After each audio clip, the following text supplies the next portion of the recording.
What an amazing fight weekend it has been. And just the past couple of weeks and all the different combat sports events that have been happening, on top of the fact that you had Ryan Garcia taking on Tank Davis and a result of that. And then you had just this past weekend with Mike Perry beating Luke Rockhold in bare knuckle fighting with the co-main event, having Chad Mendes taking on Eddie Alvarez with Conor McGregor on the sidelines watching the whole entire event and then cheering one guy. I'm going to tell you who in a second. But first, we're going to take a look at the volume. We're going to take a look at the audio, and we're going to make sure that everything is on so that I can hit you guys with this dopamine high and just continue riding till the sun falls down and everything else in between. Let's see. Until the sun falls down and everything else in between. Let's see. So, we are ready and we are live. So, what are some life parallels that we can draw from this weekend's card with John Ryder taking on and challenging Canelo Alvarez for all of his undisputed championship belts at 168?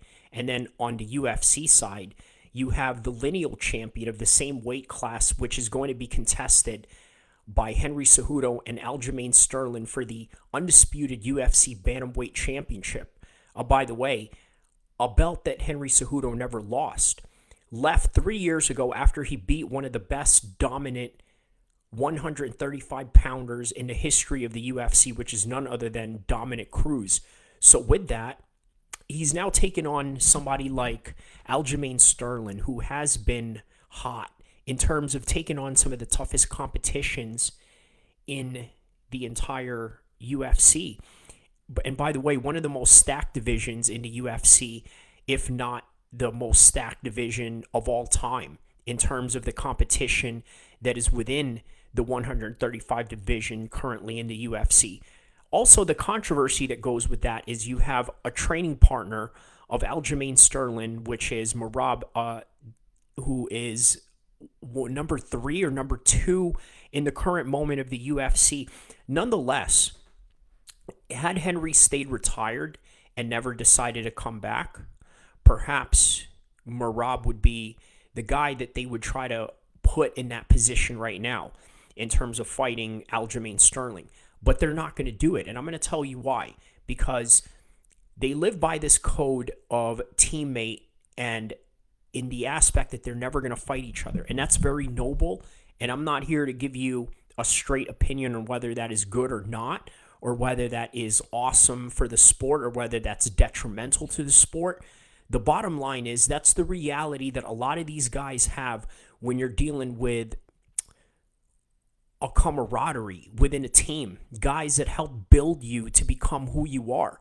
Now, you've seen what happened in the Ryan Garcia fight where he lost to Tank Davis, and not only that, his whole entire team was accusing Tank Davis of having a mole. And then somewhere along the lines, maybe the mole was Joe Goosen, who was the head coach of Ryan Garcia, probably dimed out by none other than Gervonta Davis's team, and which is probably the reason why you see Joe Goosen saying that he was fired, or something in the boxing news circles that are going on around right now saying that he was taken out of the camp of Ryan Davis and never to train him again for his next up-and-coming fight. Well, who did Ryan Garcia trained with before? It was none other than Canelo Alvarez. And of course, after he left the Canelo Alvarez team, you kind of noticed that maybe perhaps Canelo was a little bit sour about that. And leading up to the Tank Davis fight, they asked Canelo Alvarez, hey, who do you think is going to win? He flat out said Tank. Now, if they were teammates, would he have said that? Probably not. And the reason for that is because there is a thing in combat sports that is held dear to a lot of fighters, which is loyalty. So you can't deny any of these guys from having that type of relationship. And not only that, the honor that they feel when it comes to the guys that have made them who they are, the guys that they've spent hours upon hours of training with, learning from, sparring, getting better with. These are all realities. But the other reality of this concept is how the hardcore fans would look at it and say, this is absolute BS. These guys are on the top of the mountain. They should be out there competing against each other. Now, I'm not here to stress to you which one is true or which one isn't. I'm just here to present to you exactly what these two concepts and ethos are in their contrasting views of how they should conduct their business in mixed martial arts and combat sports. Now, there are some things that are universal truths in combat sports. For example, the older that you are, the more that you're going to be susceptible to losing to the top contenders and the younger guys that are coming up and the guys that are fresh in the game and guys that are a little bit more hungrier than you. Now, John Ryder has a lot of that riding with him going into this fight, because I could tell you some of the conversations I've had with some boxing guys over the years and over time, especially with Zain Musa, the Dosage boxing guy in the UK. Me and him have had private conversations where we talked about how Canelo just may not have it anymore because of the fact that he's a lot more richer now. He's got a lot more money. He doesn't really have much to lose. He's going to continue to make millions. So one has to ask, how is it that you're going to maintain working this high level of intensity and training every day when you already have this? Now, some guys either have it in them and some guys don't. Now, this is the same parallels you could draw from Henry Cejudo and Aljamain Sterling. Like I said, Aljamain Sterling has been in the top division over a couple of years now, ever since Henry left. And Henry, throughout that time, you can't say that he was just out there partying with Arnold Schwarzenegger, the Terminator, while Aljamain Sterling was terminating guys, because here's the reality of it. Yes, Aljamain Sterling showed that he had enough skills to become a champion, and he showed that in the fight with none other than Peter Yan. The two fights that he had where he had a disqualification loss, by the way, very similar to the Creed story where Baby Creed lost to Ivan Drago's son in a won actually in a disqualification, but was getting his butt whooped, and then only to come back in a rematch and defeat him fair and square, no matter which way it was, whether it was a knockout in a part of Creed or whether it was in a part of Aljamain Sterling getting a decision over Peter Yan, showing that he was the much more superior wrestler.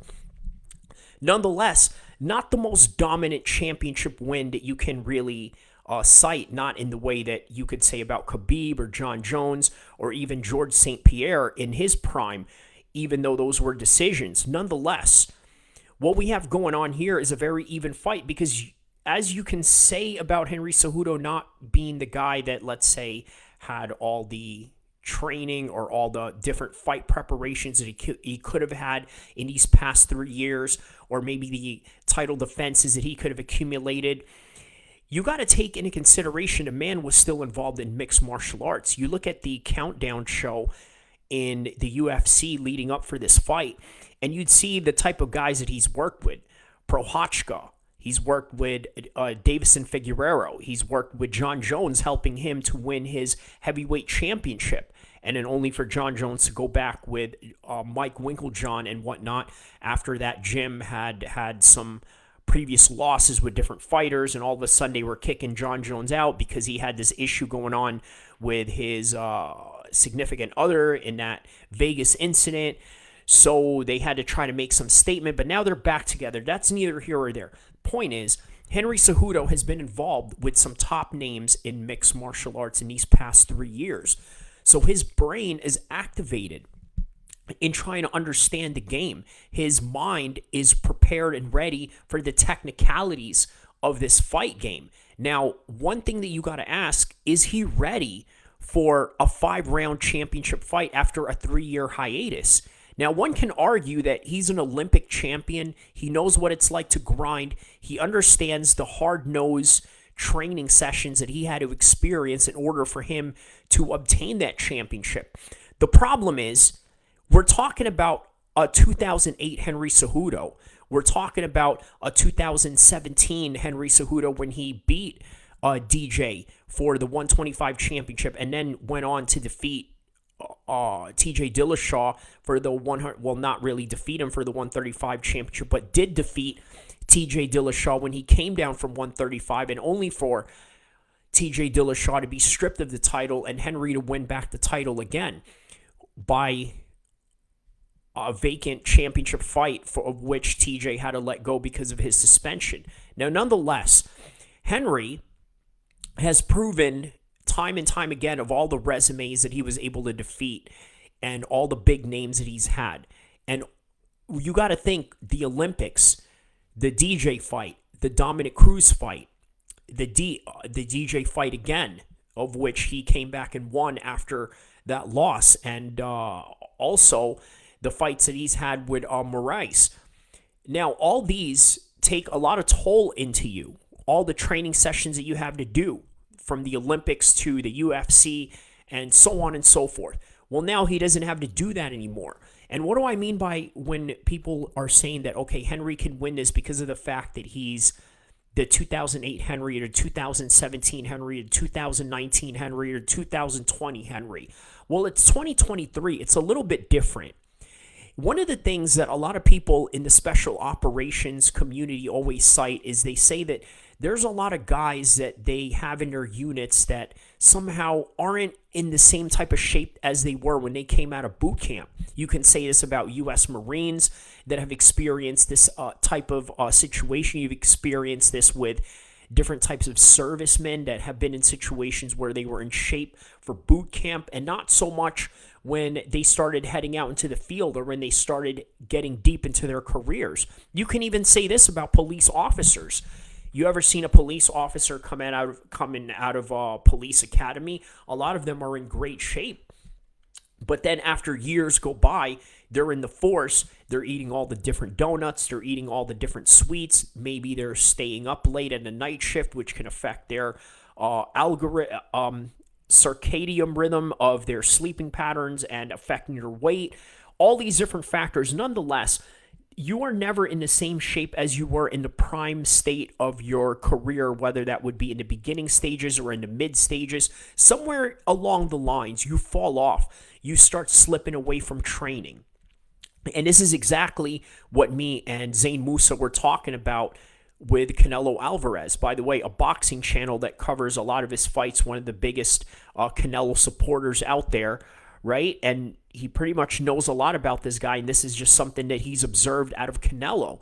So one has to ask, is Canelo also going to be walking into this fight in the same kind of matter of just having this laxed mentality of, well, John Ryder's just John Ryder. I'm going to be all right. I'm going to be able to take this guy.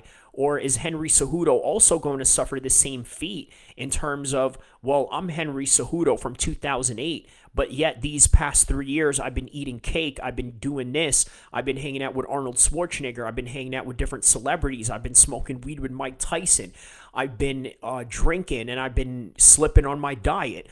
But I'm still Henry Cejudo. Okay, maybe that's a possibility, and maybe that's going to help him be successful in this fight with Aljamain Sterling, or maybe it won't. Because one of the things that a lot of people forget, let's say when Floyd Mayweather fought Logan Paul, one of the problems that a lot of people had was that they just could not understand how Logan Paul can look so dominant in that fight. Well, I can, for one.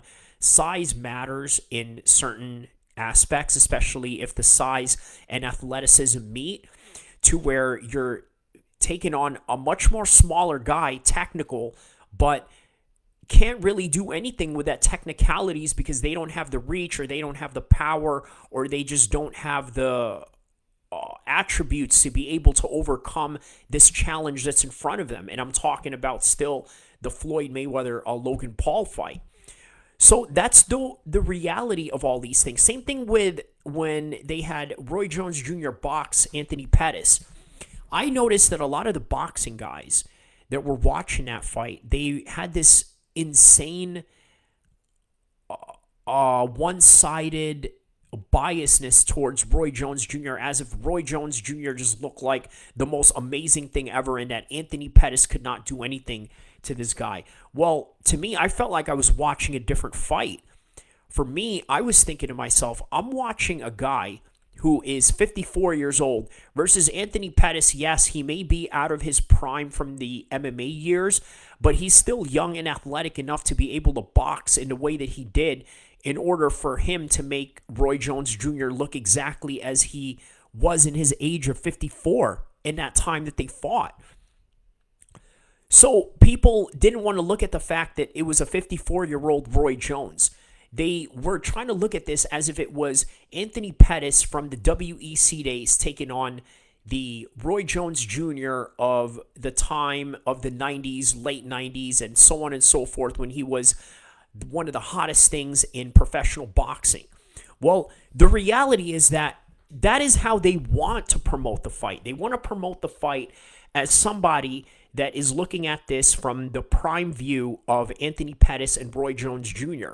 Well, the reality is that Roy Jones Jr. is 54 years old, and he looked every bit of it in that fight. Not only that, Anthony Pettis was in the prime, still in the prime years of his athletic career.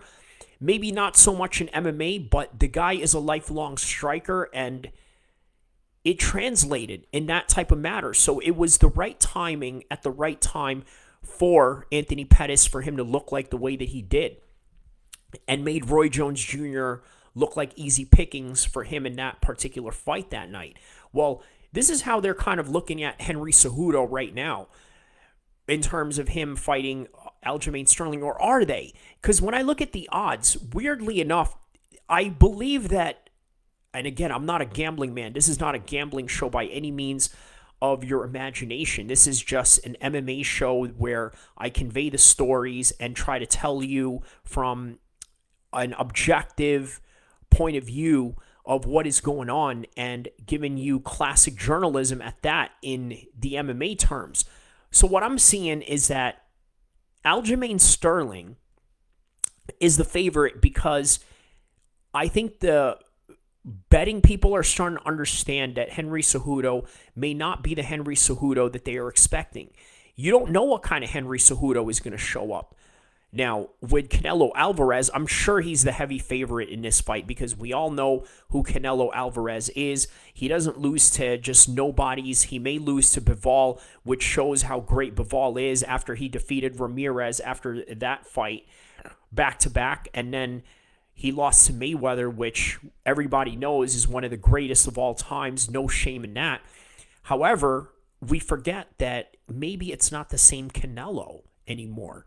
Maybe this is the time for Ryder to get in there and perhaps finish Canelo off because Canelo is slipping. And yes, it is in his hometown of Mexico. It is in a Mexican soccer stadium, and it is Cinco de Mayo weekend. So John Ryder is definitely in enemy territory, and he's going to have to deal with the pressures of that. And yes, all these things are in Canelo's favor, but you got to ask yourself, how hard did he really train for this fight? Now, full disclosure, I haven't really looked at any of the promotions of any of these fights other than the UFC Countdown. I don't know if they've came out with an embedded show yet. I'm sure they will. They always do for every pay-per-view card every week.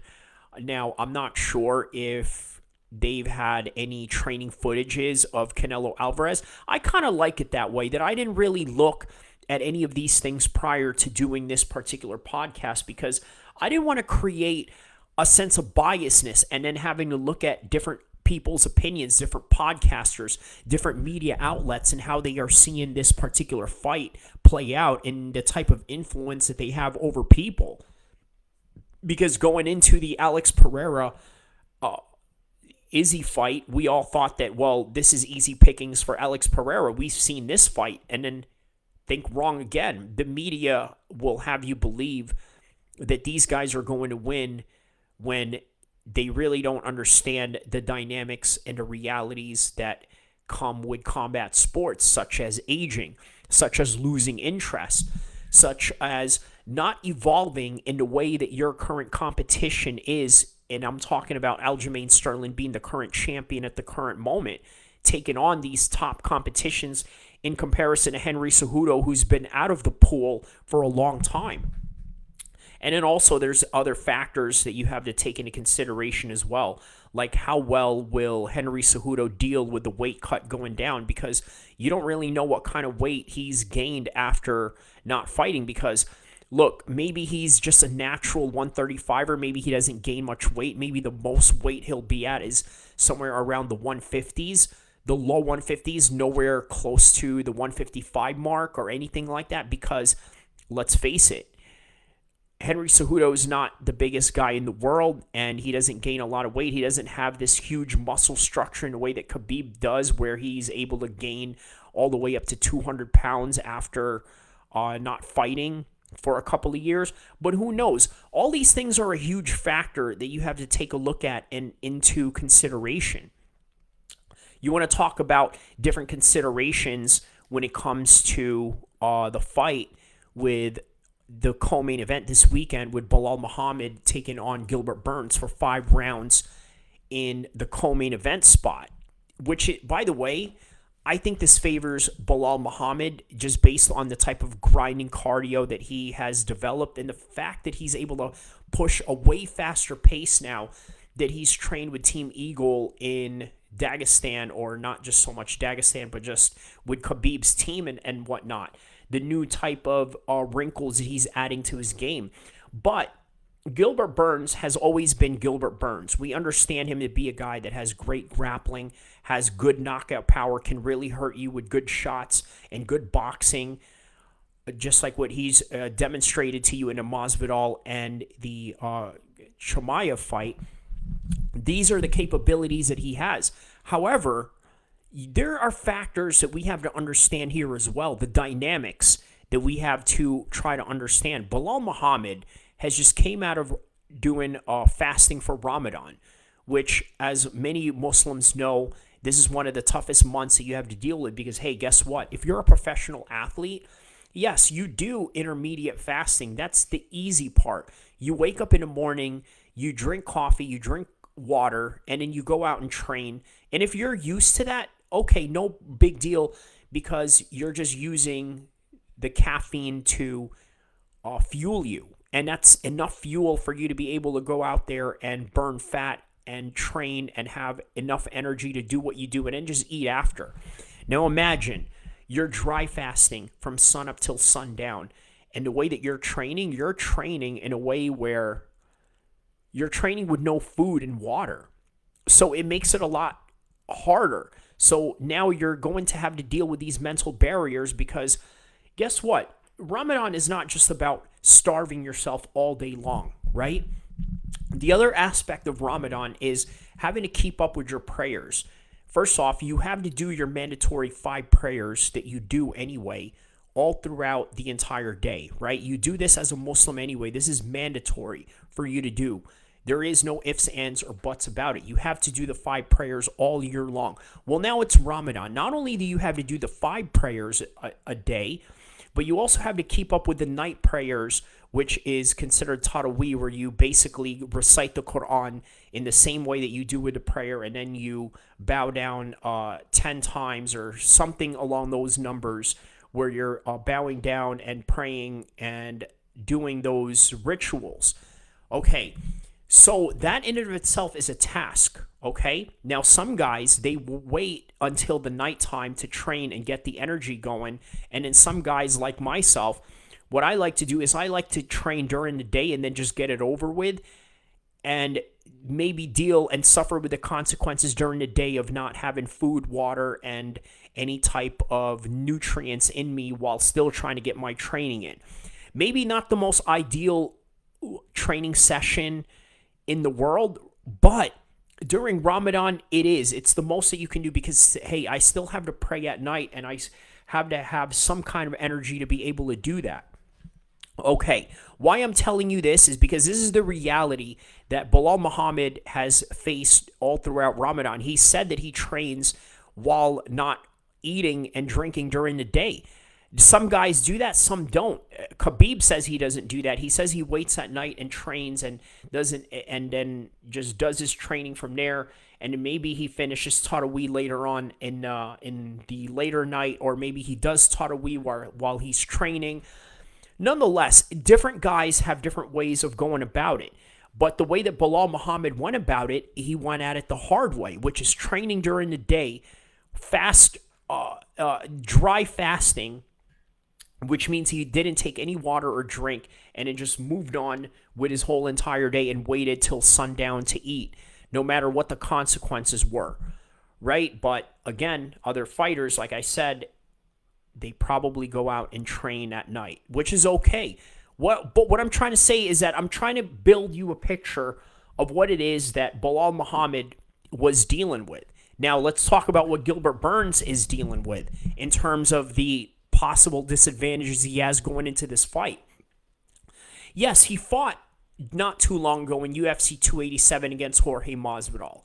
He went a 3-round decision, didn't really get hurt, out-wrestled Jorge Masvidal.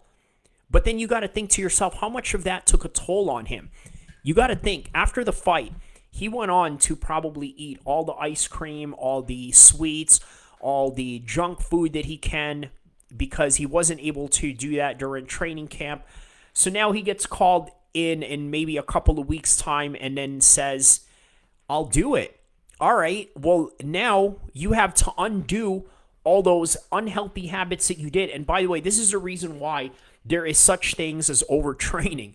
There are such things as having your body peak at a certain time of the year, which is 3 times or 4 times a year, depending on how many times you fight. And then that's the most that you're going to get out of your body, maybe even more, and maybe even less if you're dealing with higher competition.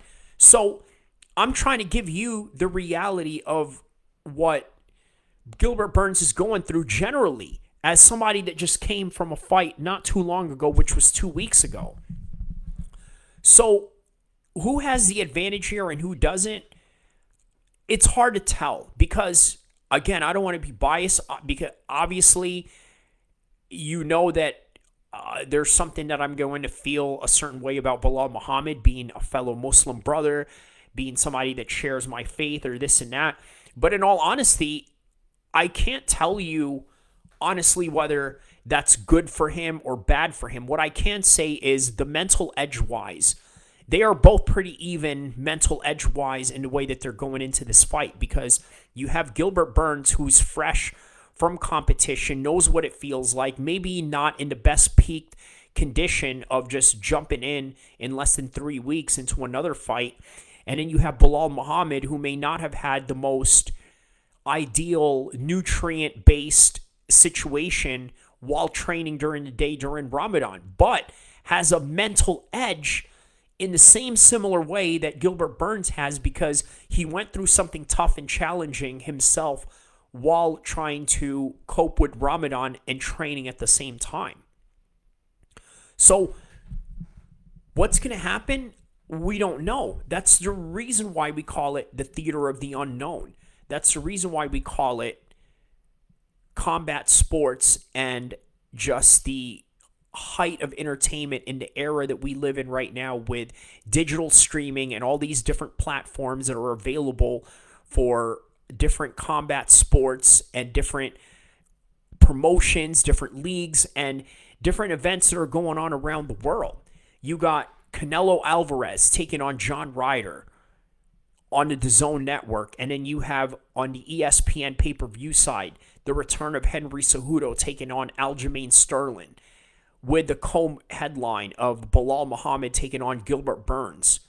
After these two factors that I have just mentioned, with these two guys in the circumstances that they had coming into this fight, only to replace Beneil Dariush and Charles Oliveira, which was canceled due to, I believe, an injury from one of the gentlemen. It may have been Charles Oliveira. I'm not quite sure. But nonetheless, it's replaced by Gilbert Burns and Bilal Muhammad. And now they made it into a 5-round fight, which favors who? Who knows? Have both guys been in 5-round situations before? Yes. But who's going to have the best advantage out of all? And with John Ryder, is he going to be the guy that's going to become the Buster Douglas of this situation, catching Canelo off guard? Or is Canelo the staple of the 168 division as he is the undisputed champion in that particular weight class? With Aljamain Sterling, is he the staple of the 135 weight class because of all these challenges and different types of competitions that he's been dealing with? Or is Henry Cejudo the rightful lineal champion coming back to claim exactly what is his, which is becoming the greatest combat sports athlete in the history of combat sports itself? Olympic winner, gold medalist, two-time UFC champion, double champion at one time at one point, and then coming back to reclaim his crown in the lineage that he had left behind. Welcome to the Theater of the Unknown. For this weekend, Cinco de Mayo weekend, John Ryder versus Canelo Alvarez, or rather, Canelo Alvarez versus John Ryder. And then on the UFC side at the same night, on May 6, 2023, Aljamain Sterling taking on Henry Cejudo for the undisputed 135 championship. Welcome to the Theater of the Unknown, because this is one of the greatest times of all to be a combat sports fan in the greatest era of combat sports itself. Welcome to the Theater of the Unknown and enjoy the fights.